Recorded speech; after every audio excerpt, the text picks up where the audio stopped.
제가 준비한 인사는 주네 핑안이라고 하는 인사입니다. 제가 10여 년 동안 중국에서 가난하고 소외된 소수민족들을 섬기면서 이 소수민족 그리스도인들을 만날 때마다 제가 했던 인사가 주네 핑안이었었어요. 주네 핑안이라고 하는 말은 주님 안에서 평안하십니까? 라고 하는 뜻입니다. 주님 안에서 평안하십니까?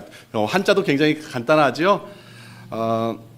중국의 가난한 소수민족들은 주네 핑안 이렇게 물으면 사실 매일같이 끼니를 걱정하고 자녀들의 학비를 걱정해야 함에도 불구하고, 그리고 참 몸이 힘들고 병원비를 걱정해야 되고 또 힘겨운 그 노동을 해야 함에도 불구하고 늘 큰 소리로 저에게 빙안하고 이렇게 화답을 해 주었습니다. 사실 우리 남부 장로교회 성도 여러분, 지구촌 곳곳에서 지금 어딘가에서도 전쟁이 끊이지 않고 있죠. 그리고 참 많은 자연재해들이 발생하고 있습니다. 우리 주위에서도 수많은 크고 작은 사건, 사고들이 늘 우리를 불안하게 합니다. 여러분들은 어떻습니까? 주네이 핑안, 평안하십니까?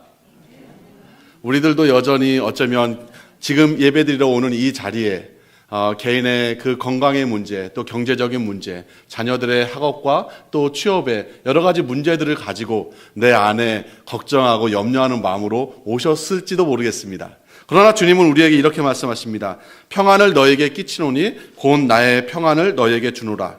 내가 너희에게 주는 것은 세상이 주는 것과 같지 아니하니라. 너희는 마음에 근심하지도 말고 두려워하지도 말라. 아멘. 그래서 오늘은 전후 좌우에 있는 우리 성도님들과 이렇게 인사해 봤으면 좋겠습니다. 주네 핑안, 주네 핑안.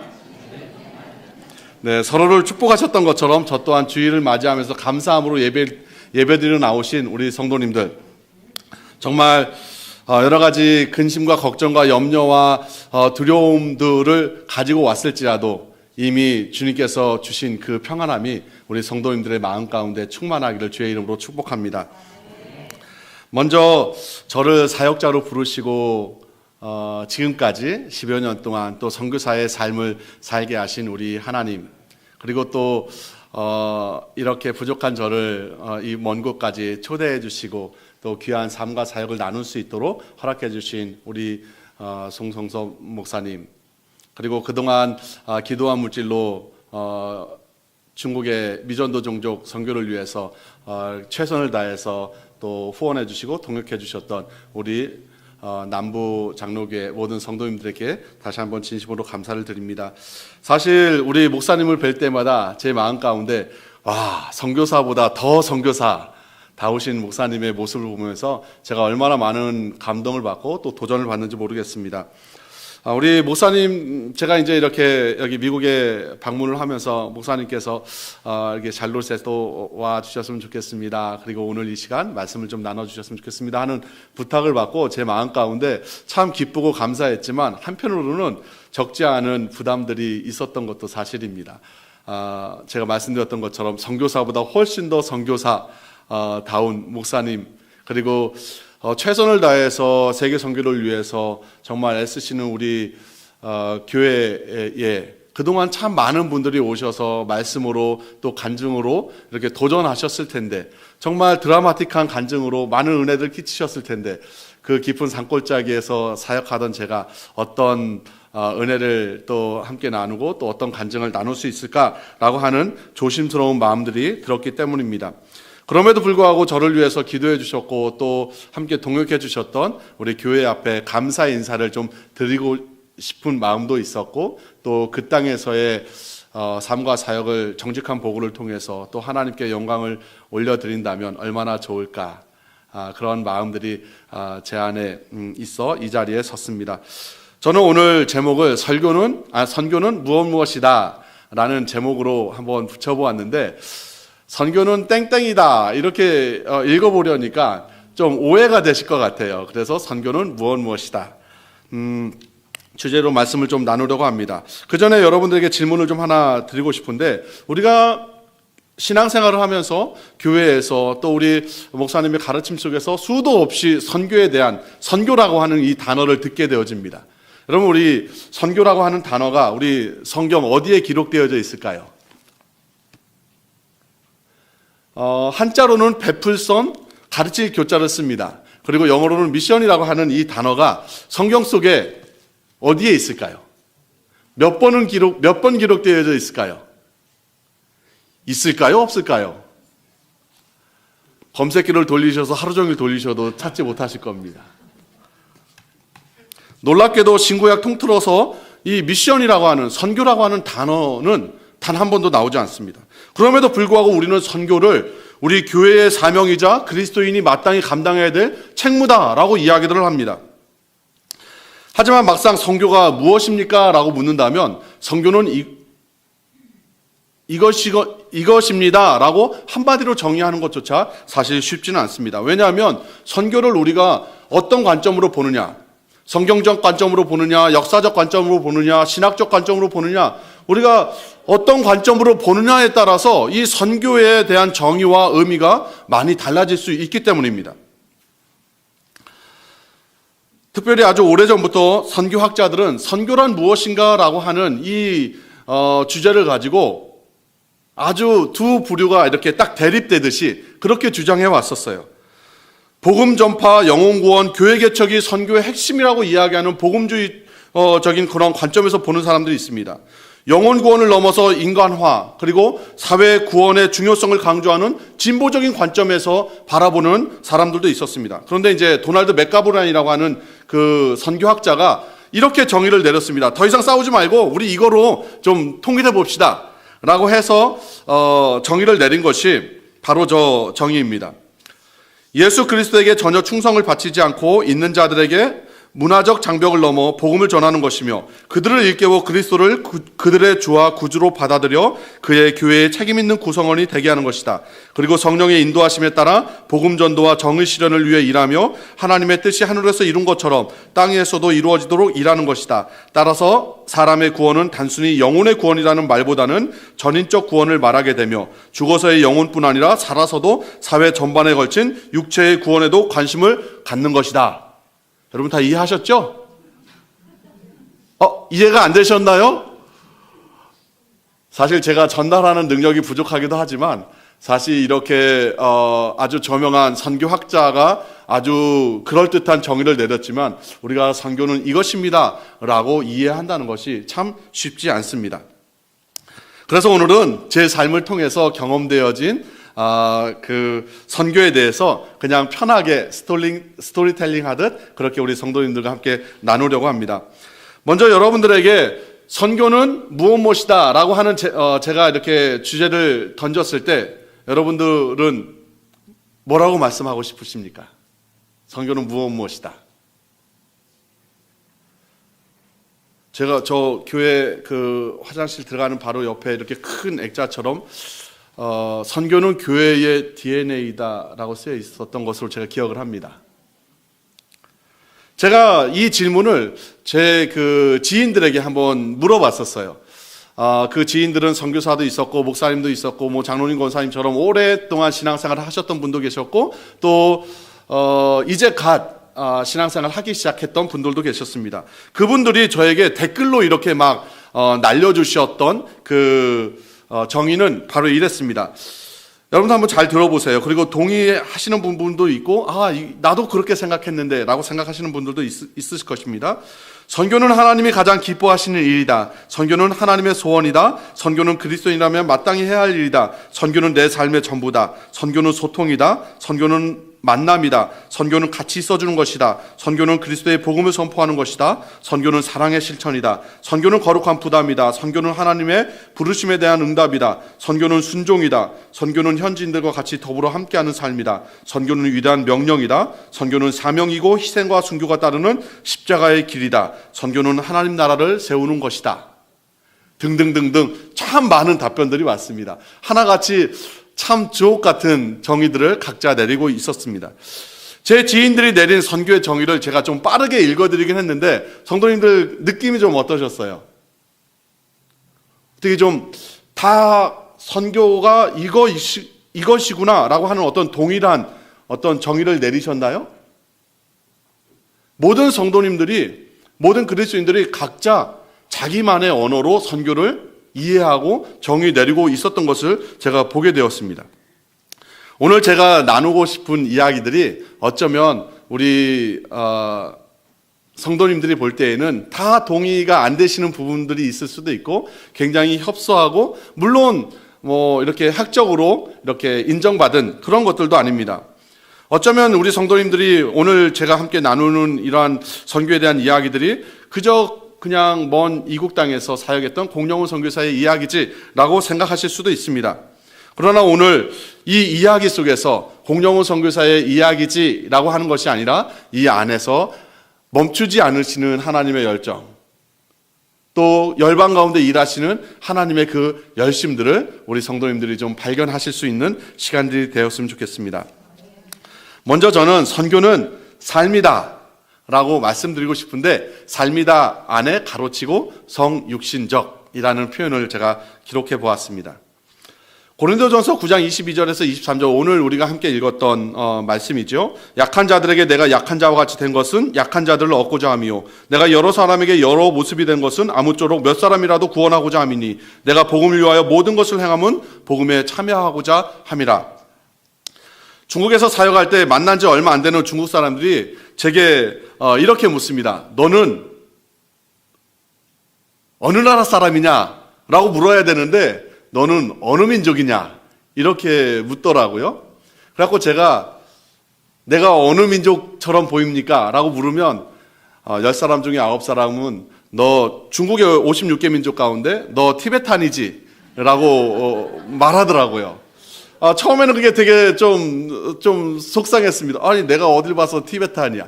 아마 저의 이런 말짱한 모습을 보는 것은 오늘이 아마 끝이실 겁니다. 키가 크고 얼굴이 새까맣게 타고, 그리고 수염을 기르고 오토바이를 타고 중국 대륙을 누비는 모습이 아마 이분들의 눈에는 중국의 한 소수민족처럼 보였는지 모르겠습니다. 사실 처음에는 좀 서운한 마음도 있었는데 시간이 지나면서 얼마나 이게 참 감사하고 큰 축복인지 모르겠습니다. 선교지에서 사실 제가 이렇게 선교지를 다니다 보면 우리 웨스턴들은 그 깊은 그 중국 미전도 종족 지역까지 못 들어가는 것들을 많이 봐요. 그런데 하나님께서 저에게 거룩한 부담으로 주시고 저에게 품게 하셨던 그 민족이 티베탄인데, 제가 티베탄과 비슷하게 생긴 것 자체가 얼마나 큰 유익인지 모릅니다. 성육신이라고 하는 것, 하나님의 아들 예수 그리스도께서 죄로 죽을 수밖에 없는 우리를 구원하시고자 우리와 똑같은 모습으로 이렇게 오신 것을 우리는 성육신이라고 이야기합니다. 예수님께서 성육신하시고 33년간 이 땅에 오셔서 우리와 똑같은 감정을 느끼시고 우리와 똑같은 삶의 방식으로 살아가셨고, 그리고 구원의 역사를 완성하셨죠. 주님께서 낮고 낮은 이 땅에 전혀 다른 문화권으로 오셨지만 우리를 사랑하셨기 때문에 우리와 동일한 모습으로 이 땅에 오신 예수님처럼, 제가 선교사로 나아가면서 내가 어떤 모습으로 그 땅에 있는 영혼들을 사랑하며 그들을 품을 수 있을까라고 생각할 때 제일 많이 생각했던 것들이 바로 이 예수 그리스도의 성육신이었습니다. 사랑하는 성도 여러분, 선교는 이론이 아닌 복음에 합당한 삶을 살아내는 것, 그것 자체가 선교가 되어야 될 줄 믿습니다. 삶이 결여된 선교에는 생명이 없습니다. 복음과 다른 삶의 능력이 없음을 우리는 알고 있습니다. 말씀의 홍수 속에 우리가 말씀의 삶으로 살아내는 그런 한 사람의 그리스도인들을 찾으실 때에 하나님, 제가 그런 사람이 되고 싶습니다. 온몸으로 예수 그리스도를 나타내는 그런 사람이 바로 제가 되고 싶습니다. 그렇게 고백하며 그 땅에서 살아가고 있습니다. 우리 열방을 품고 열방을 섬기는 우리 남부 장로교회 성도 여러분, 이것은 몇몇 헌신된 선교사만 가져야 할 그러한 개념들이 아닙니다. 왜냐하면 우리는 성경을 통해서 하나님을 알아갑니다. 그런데 여러분들 주위에 있는 하나님을 알지 못하는 사람들은 어떻게 하나님을 알아갈까요? 성경을 보지 않는데. 바로 여러분들의 삶을 통해서 믿지 않는 사람들이 하나님을 알아갈 줄 믿습니다. 그렇기 때문에 우리의 삶이 어때야 하는가, 우리의 언어와 우리의 행위가 어때야 하는가가 굉장히 중요하다는 거예요. 우리 남부장로교회는 그렇지 않겠지만 우리끼리만 행복하고 교회 안에서만 즐거운 그런 신앙생활을 해서는 되지 않을 것입니다. 우리의 대부분의 시간을 보내는 각자의 삶의 자리에서, 또 우리의 일터에서, 또 우리의 배움터에서 정말 한 구절의 그 말씀을 어떻게 내 삶으로 살아낼 수 있을 것인가 라고 하는 몸부림이 있을 때 여러분들 통해서 복음이, 또 여러분들 통해서 사랑이, 여러분들 통해서 축복이, 은혜가 흘러갈 줄 믿습니다. 그렇기 때문에 우리 성도님들이 꼭 기억해 주셨으면 하는 한 문장이 있습니다. 이것은 굉장히 중요한 문장이기 때문에 좀 따라해 주셨으면 좋겠어요. 예수 그리스도가 없는 가슴마다 선교지이고, 예수 그리스도가 있는 가슴마다 선교사이다. 아멘. 한 번 더 해볼까요? 예수 그리스도가 없는 가슴마다 선교지이고, 예수 그리스도가 있는 가슴마다 선교사이다. 우리 사랑하는 성도 여러분, 선교는 삶이어야 하기 때문에 우리가 수천 킬로미터 떨어진 그 다른 대륙에 살고 있고, 우리와 다른 피부색을 갖고 있고, 다른 언어와 다른 종교를 가지고 있는 그 곳만이 선교지가 아니라는 거예요. 여러분의 삶의 그 자리가 여러분의 선교지이기를 주의 이름으로 축복합니다. 두 번째, 선교는 사랑이다 라고 말씀드리고 싶습니다. 중국에서 사역할 때 많은 분들이 단교 선교 오시면서 이렇게 걱정하시는 분들이 있는데, 가장 큰 걱정은 선교사님 저 중국어 한마디도 못하는데 어떡하죠? 라고 하는 걱정이었습니다. 물론 언어가 통하지 않는다는 것이 굉장히 불편하고 답답합니다. 아마 우리 성도님들 가운데 처음 미국 땅에 오셨을 때 내가 표현하고 싶은데 잘 표현도 안 되고, 저분들이 뭐라고 얘기를 하는데 잘 들리지 않아서 답답하고 불편할 때가 있으셨죠. 언어가 통하지 않는다는 것은 불편하고 답답한 것입니다. 그러나 선교지에서 저는 유창한 그 언어보다 더 중요한 것이 있음을 저는 발견했습니다. 그래서 선교사님 저 중국어 한마디도 못하는데 어떻게 해요? 라고 하는 분들에게 제가 이 이야기를 들려드립니다. 어느 한국의 시골교회에서 단기 선교여행을 오셨어요. 그 소수민족 미전도 지역 깊은 곳에 가서 사역을 잘 마치고 이제 내일이면 그 공항으로 출국을 해야 되는데, 이제 그 도시로 돌아오면서 선교사님 저희가 이렇게 목사님께서 선교 여행을 가면서 저희에게 미션을 하나 주셨는데 저희가 아직 그것을 못했습니다. 그래갖고 그게 뭐냐고 여쭤봤더니, 선교사님도 가보지 않은 마을, 선교사님이 알지도 못하는 마을에 가서 전도 안 해도 되고 예배 안 드려도 되고 찬양 안 해도 기도 안 해도 된다. 그냥 그저 가서 하루만 자고 와라 라고 하는 것이 미션이었대요. 근데 그것을 못하신 거예요. 그래갖고 저는 운전할 테니 그럼 한번 잘 마음에 감동 주시는 대로 스탑 하시면 제가 멈추겠습니다 해서 운전을 하고 가는데, 그 어느 한 전통 복장을 입은 모녀가 이렇게 길을 가고 있는 모습이 너무 예뻤어요. 그래서 제가 사진을 찍고 제가 길을 이렇게 물어보았더니 송이버섯을 채취하러 간대요. 그 이야기를 듣고 어느 그 여자 집사님들이 선교사님 저희 이분들 따라가고 싶어요. 그래갖고 여자 집사님들은 내려서 저 모녀를 따라가고, 저와 안수 집사님은 그 마을에 남아서 이제 아이들과 함께 놀아주고 또 여러 가지 이렇게 지역 리서치를 하고 그랬습니다. 오후에 이제 버섯 따라갔던 분들이 다시 다 돌아왔어요. 아주 재미있는 시간들을 보냈습니다. 야, 우리 드디어 여기서 미션을 완수할 수 있겠구나. 그런데 해가 질 무렵 이 마을 어귀에 한 그 검은 염소를 한 40-50마리 정도 이렇게 쫙 이끌고 얼굴이 새까맣게 그을린 할머니가 이렇게 마을 어귀에서 이렇게 들어오는데, 그 할머니가 저희를 보더니 하시는 말씀이, 아니 당신들 누구냐? 우리 이족들은 이방인들을 마을에서 재우지 않으니까 당장 빨리 이 마을을 떠나라고 아주 굉장히 단호하게 말씀하시는 거예요. 제가 그래서 할머니 저희들 나쁜 사람들이 아니라 한국에서 여행 온 사람들인데 이 마을에서 오늘 꼭 하루만 머물고 가면 안 되겠냐고 이렇게 했는데 안 된다고, 빨리 떠나라고 굉장히 엄격하게 말씀하시는 거예요. 그래서 제가 우리 그 단기 선교 팀원들에게 우리가 최선을 다해서 이렇게 했고 또 머물 수 있었을 것 같은 기대가 컸지만 안 된다고 하니 저희가 떠나야 될 것 같습니다. 그래서 이제 짐을 챙겨서 트렁크에 집어넣고 출발하기 전에 어느 젊은 집사님이 그 할머니를 꼭 안아주시는 거예요. 그리고 한 1분 30초 2분 정도 지났을까? 그리고 나서 이제 차를 타고 저희는 떠났습니다.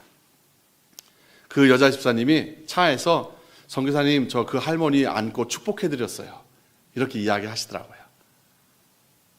그리고 이제 그분들은 출국했고 제가 한 달 정도 지나서 그 마을을 다시 지나가면서 그때 찍었던 사진들과 또 아이들에게 줄 학용품과 이런 것들을 좀 챙겨서 그 마을에 갔는데 그 할머니가 그 어느 집 그 처마 밑에 이렇게 앉아 계시더라고요. 저를 보더니 이렇게 부르세요. 그리고는 하시는 말씀이, 이복의 젊은이, 지난번에 이렇게 내가 이렇게 매몰차게 내쫓아서 너무 미안하다고 그러시면서 그 젊은 한국 여자가 나를 꼭 안았을 때에 그 마음 가운데 이 사람들은 나쁜 사람들이 아니구나 라고 하는 그런 마음의 감동을 받았대요. 그러면서 저한테 나중에 언제가 되더라도 또 그런 기회가 있으면 언제든지 우리 마을에 와서 머물다가도 좋다고 그렇게 이야기를 해주시는 거예요. 제가 그 이야기를 듣고 얼마나 마음이 기쁘고 감사했는지 모릅니다. 그리고 문득 떠오르는 말씀이 있었는데 우리가 너무너무 잘 알고 있는 고린도전서 13장 1절에서 3절 말씀이었습니다. 우리 함께 같이 읽어볼까요? 내가 사람의 방언과 천사의 말을 할지라도 사랑이 없으면 소리나는 구리와 울리는 꽹과리가 되고, 내가 예언하는 능이 있어 모든 비밀과 모든 지식을 알고 또 산을 옮길 만한 모든 믿음이 있을지라도 사랑이 없으면 내가 아무것도 아니요, 내가 내게 있는 모든 것으로 구제하고 또 내 몸을 불사르게 내어줄지라도 사랑이 없으면 내게 아무 유익이 없느니라.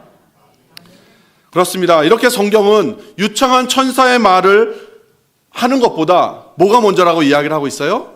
사랑이 먼저라고 이야기하고 있습니다. 유창하게 말을 잘한다고 해서 그 할머니의 마음을 열 수 있었던 것이 아니에요.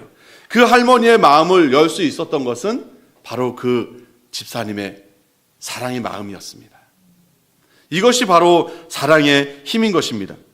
비록 중국어 한마디 할 수 없었지만 할머니를 그 하나님의 사랑으로 바라보고 또 예수 그리스도의 그 사랑의 마음으로 품고 그 할머니를 축복했을 때 그 할머니의 마음이 열려졌던 것입니다. 사랑하는 성도 여러분, 구원 역사의 시작은 요한복음 3장 16절, 하나님이 세상을 이처럼 사랑하사 독생자를 주셨으니, 바로 하나님의 사랑이었습니다. 그리고 구원 역사의 완성은 로마서 5장 8절 말씀, 우리가 아직 죄인 되었을 때에 그리스도께서 우리를 위하여 죽으심으로 하나님께서 우리에게 대한 자기의 사랑을 확증하셨느니라. 이 말씀이 구원 역사의 완성인 것입니다. 선교는 사랑입니다. 그 사랑이 오늘 저를 살게 하고 그 사랑이 오늘 여러분들을 살게 할 줄 믿습니다. 또 선교는 퍼즐 맞추기다라고 말씀드리고 싶어요. 고린도전서 3장 9절 말씀에 우리는 하나님의 동역자들이요 라고 말씀하고 있습니다. 여러분, 그 영상 속에 퍼즐판이 있죠. 아무것도 없는 퍼즐판, 저 그림이 무슨 그림인지 우리는 알 수 없습니다. 그런데 저 퍼즐판에 퍼즐들을 하나 둘 맞춰가기 시작하면 곧 어떤 그림인지 우리가 알 수 있어요. 어떤 그림이 완성될까요? 제가 자료화면을 만들어 봤지만 겨울왕국의 엘사와 귀여운 눈사람 올라프의 그림입니다. 우리가 아무것도 없었던 그 빈 퍼즐판에서는 저게 어떤 그림인지 알 수 없지만 그 퍼즐판 하나하나 채워가면서 이것이 겨울왕국의 한 장면임을 우리가 알 수 있는 것처럼 하나님께서 이 구원 역사의 큰 그림을 가지고 계시죠. 그런데 우리는 다 알 수 없을 수도 있습니다. 그런데 여러분, 중요한 것은 우리에게 하나님께서 퍼즐 하나씩을 다 맡기셨다는 거예요.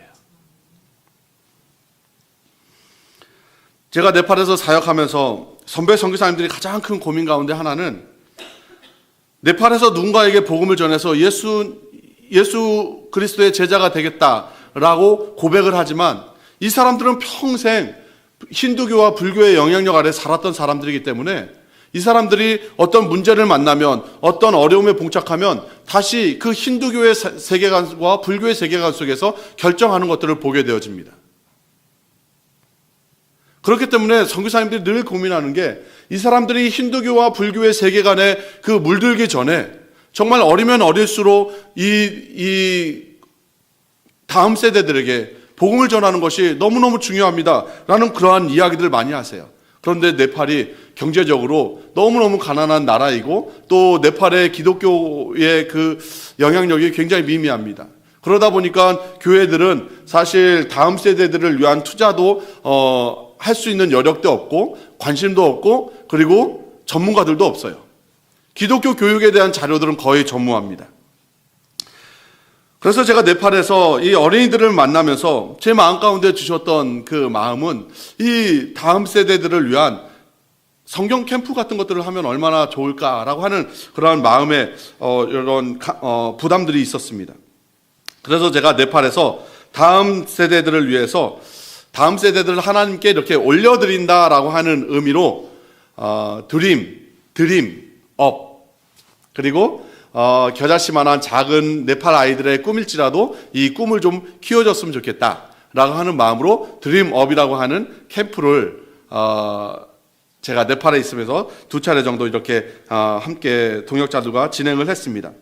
사실 네팔에 간 지 얼마 안 되기 때문에 언어도 잘 못하고 또 네팔에 여러 가지 그 캠프를 하기 위한 그런 준비들을 한다는 것이 참 쉽지 않았어요. 그런데 나중에 이 드림업 캠프를 마치고 나서 제 마음 가운데 참 하나님께서 큰 감동을 주신 것이 바로 이 퍼즐 맞추기였습니다. 저런 사람이 이 드림업 캠프라고 하는 이 캠프를 다 감당할 수 없었는데 어찌됐든 결과적으로 이 드림업 캠프가 참 아름답게 이렇게 맞춰졌기 때문에 그렇습니다. 먼저는 하나님께서 저에게 네팔 어린이들을 위한 드림업 캠프라고 하는 이 캠프를 했으면 좋겠다 하는 작은 퍼즐 한 조각을 꿈이라고 하는 작은 퍼즐 한 조각을 저에게 주셨어요. 그리고 제가 이런 것들을 이렇게 이야기를 나눴을 때에 몇몇 우리 네팔의 선교사님들이 그럼 함께 협력했으면 좋겠습니다 라고 하는 그러한 그 동역과 헌신이라고 하는 퍼즐 한 조각을 받았습니다. 하나님이 주신 감동에 따라서 또 몇몇 후원자분들이 또 이 캠프를 위해서 써주십시오 라고 하는 재정 후원이라고 하는 퍼즐 한 조각을 맞춰주셨어요.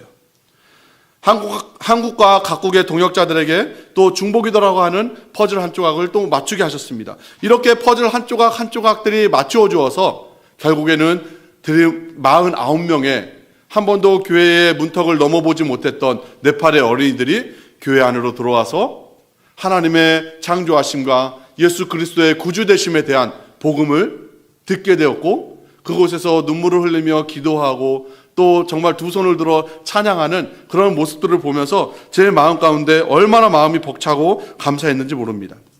우리 사랑하는 남부 장로교회 성도 여러분, 네팔의 다음 세대들이 정말 힌두교의 세계관과 불교의 세계관 속에 찌들어서 성장하지 않고 정말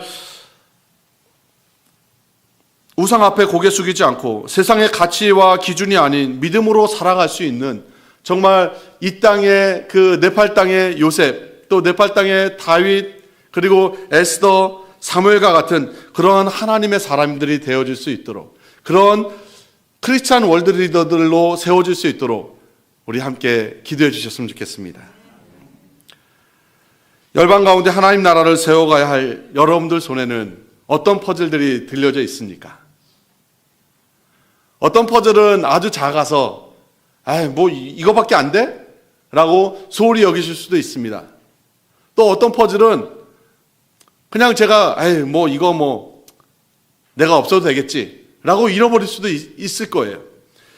그러나 우리가 작다고 소홀히 하거나 잃어버리지 않고 정말 하나님 나라가 세워져 갈 그때에 이 하나님이 그리신 큰 구원 역사의 아름다운 그 그림에 제가 맡고 있는 것도 퍼즐 한 조각, 우리 목사님 갖고 계신 것도 퍼즐 한 조각, 우리 성도님들이 갖고 계신 것도 퍼즐 한 조각인 줄 믿습니다. 이 퍼즐 한 조각 잃어버리지 않도록 여러분 소중히 간직하시고, 이것이 아무리 모퉁이에 있어도 이 퍼즐이 없으면, 이 퍼즐이 맞춰지지 않으면 저 퍼즐은 완성되지 않는다는 것, 그만큼 우리 성도님들이 갖고 계신 퍼즐이 중요하다는 것 잊지 않으셨으면 좋겠습니다. 마지막으로 선교는 축복의 통로다라고 말씀드리고 싶습니다. 네팔에 가서 아내와 같이 자주 산책하는 곳이 있습니다. 2015년도에 네팔에 큰 지진이 일어나서 그 깊은 산 속에 살던 많은 네팔 사람들이 이제 먹고 살 것들이 없으니까 삶의 터전이 무너져서 도시 근처로 내려와서 이렇게 그냥 양철 지붕으로 바람과 비를 막는 그러한 허름한, 전기와 물도 없는 그러한 빈민촌을 이루어 살아가고 있는 곳이에요. 그곳을 이렇게 제가 다니다가 대바구니에다가 2리터짜리 콜라병을 잔뜩 지고 가는데 자세히 보니 콜라가 하얀색이에요. 그리고 가서 봤더니 콜라가 아니라 그 빈 콜라병에 어딘가에서 수백 미터 떨어진 졸졸졸졸 흐르는 물을 받아서 그것을 가지고 가서 빨래도 하고 야채도 씻고 그렇게 살아가고 있는 그 빈민촌의 사람들. 제가 SNS에다가 이곳에 작은 우물이라도 하나 있으면 이 네팔의 안악들과 이 네팔의 어린이들이 매일같이 정말 생활과 생존에 필요한 이 물을 기르러 다니지 않아도 될 텐데 하는 그러한 마음의 소망을 가지고 글을 썼습니다. 그랬더니 며칠 지나지 않아서 제주도에 있는 아주 작은 교회에서 연락이 왔어요. 저를 후원해주는 교회도 아니었고 제가 방문해 본 적도 없고 제가 목사님을 만나본 적도 없는 교회입니다. 그런데 그 교회에서 선교사님, 저희 교회에서 그 빈민촌에 우물을 파주고 싶습니다. 그래서 그곳에 우물을 이렇게 파서 이렇게 그 마을에 물 문제를 해결할 수가 있었습니다. 제가 그 우물을 파서 이렇게 드릴 때에 그 제주도에 있는 교회 이름으로 하지 않고 그 현지에 있는 현지 교회 이름으로 그 우물을 이제 이렇게 완공을 해서 마을 주민들, 믿는 자나 믿지 않는 자나 모든 사람들이 와서 그 우물의 혜택을 누릴 수 있도록 했더니 주변에 많은 도시 빈민 불신자 가정들이 그 편안하게 와서 우물에서 물을 길러가면서 자연스럽게 전도의 그 문이 열려지고 또 교회의 선한 영향력들이 이렇게 흘러가게 되어졌던 것들을 보게 되었습니다.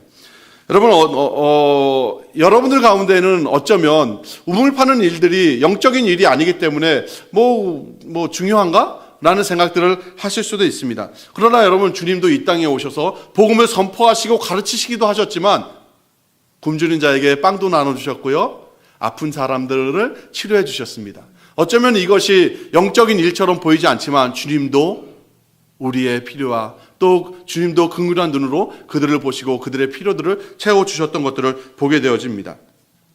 바라기는 저는 그 우물을 이렇게 준공을 하고 많은 사람들이 오가면서 이렇게 물을 떠가는 그 모습들을 이렇게 물끄러미 바라보면서 우물가에서 빨래를 하면서 찬양을 하고 또 저렇게 아이들의 몸을 씻기면서 자녀들을 축복을 하고 그리고 물을 기르러 왔다가 이웃과 함께 복음을 나누고 또 우물가에서 빈통에 물만 받아가는 것이 아니라 영적인 목마름까지 채워갈 수 있는 곳이 된다면 얼마나 좋을까라는 그러한 생각들을 해보게 되었습니다.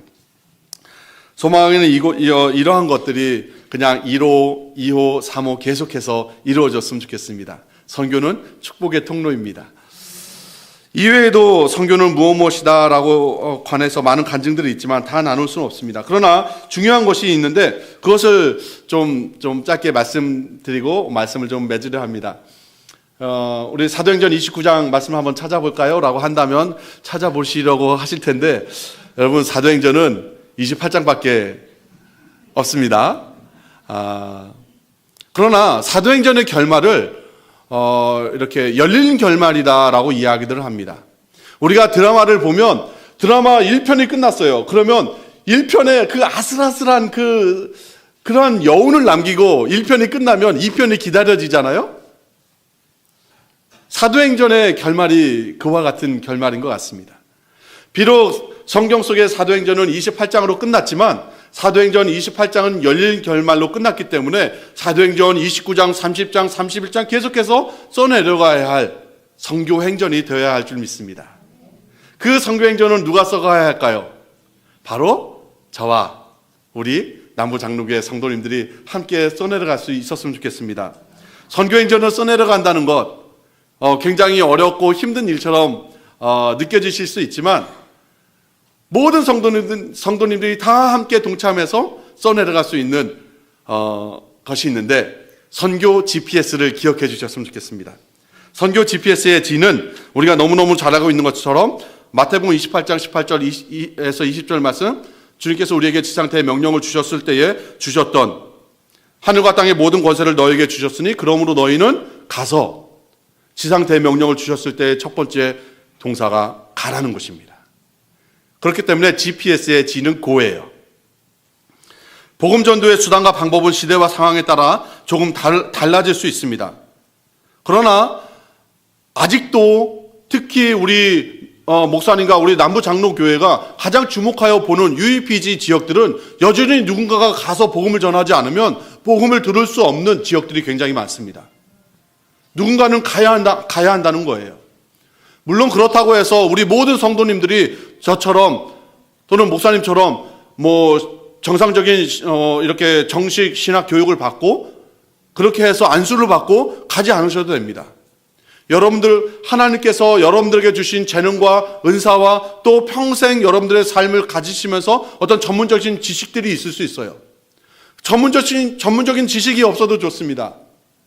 그저 요리를 잘하고 또 머리를 잘 깎아도 어쨌든 가서 내 앞에 앉혀놓고 머리를 깎으면서 복음에 대해서 충분히 이야기해 줄 수 있지 않겠어요? 온두라스 선교를 지금 준비하고 계시는데 단 며칠이라도 또는 여러분들이 휴가를 내고 또는 방학을 이용해서 몇 주, 몇 달을 가시든 아니면 조기에 은퇴하시고 체력이 되신다면 내 삶의 10분의 1은 주님 앞에 온전히 헌신해 봐야지. 그렇게 헌신할 수 있는 우리 성도님들도 나오실 수 있으셨으면 좋겠습니다. 중요한 것은 가야 한다는 것입니다. 선교 GPS의 두 번째는 pray, 기도입니다. 출애굽기 17장 말씀을 보면 아말렉 족속이 이제 쳐들어옵니다. 이스라엘 백성들을 공격하고자 해요. 그 사실을 안 모세가 여호수아에게 너는 내일 아침 일찍 일어나 나가 싸우라라고 이야기를 합니다. 그리고 모세는 어디로 올라가요? 산꼭대기로 올라가지요. 누가 잘 싸우나 구경하러 간 것이 아닙니다. 모세는 그 산꼭대기에 올라가서 두 손을 높이 치켜들고 그리고 하나님 앞에 부르짖었을 것입니다. 하나님, 우리 이스라엘 백성들 구원해 주십시오. 하나님, 우리 이스라엘 백성들을 불쌍히 여겨주십시오. 하나님, 우리 이스라엘 백성들 제발 살려주십시오 라고 하면서 정말 간절하게 부르짖어 외쳤을 거예요.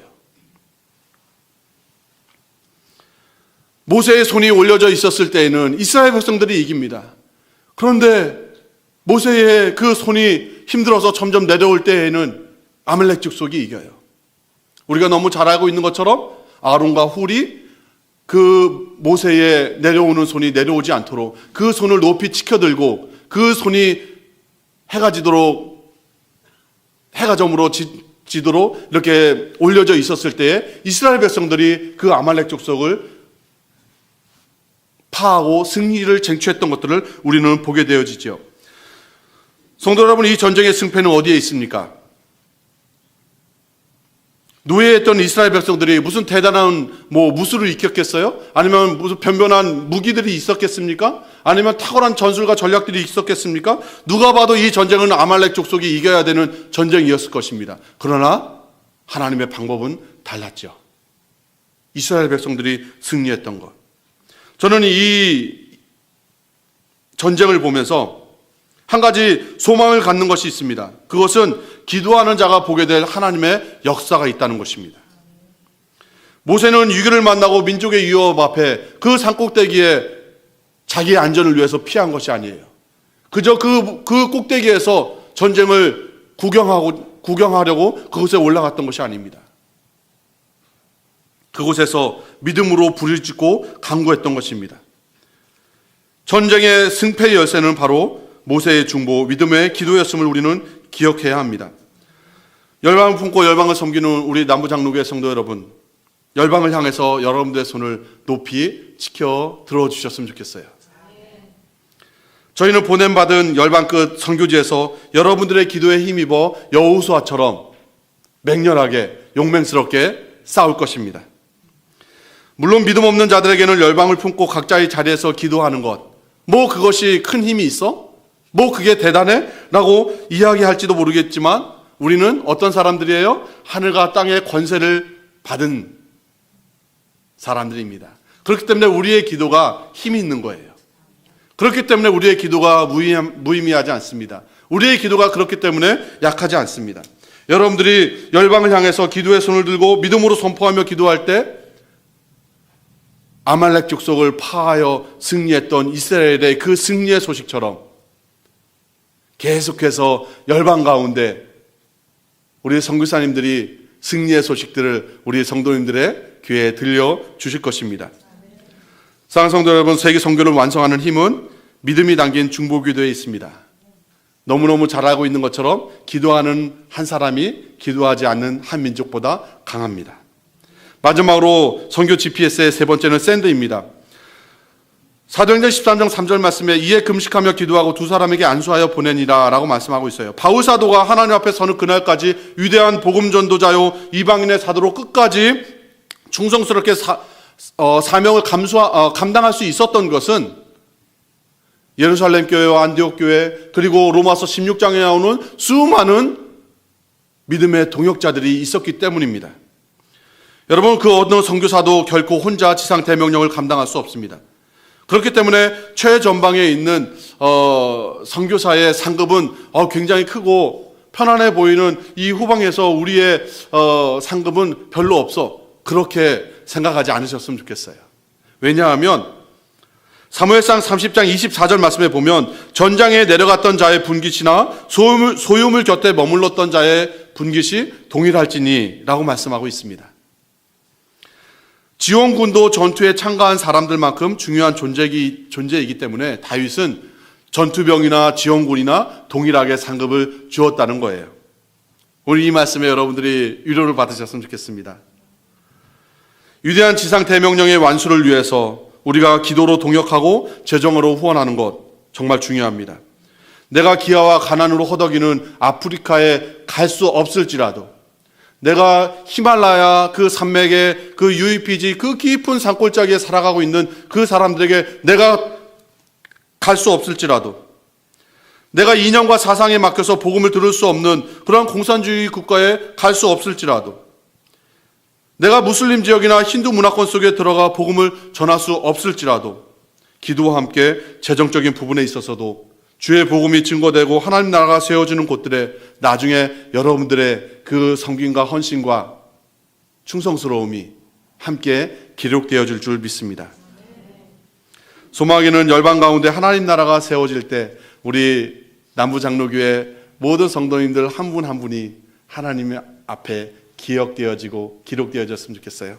우리 함께 기도하도록 하겠습니다.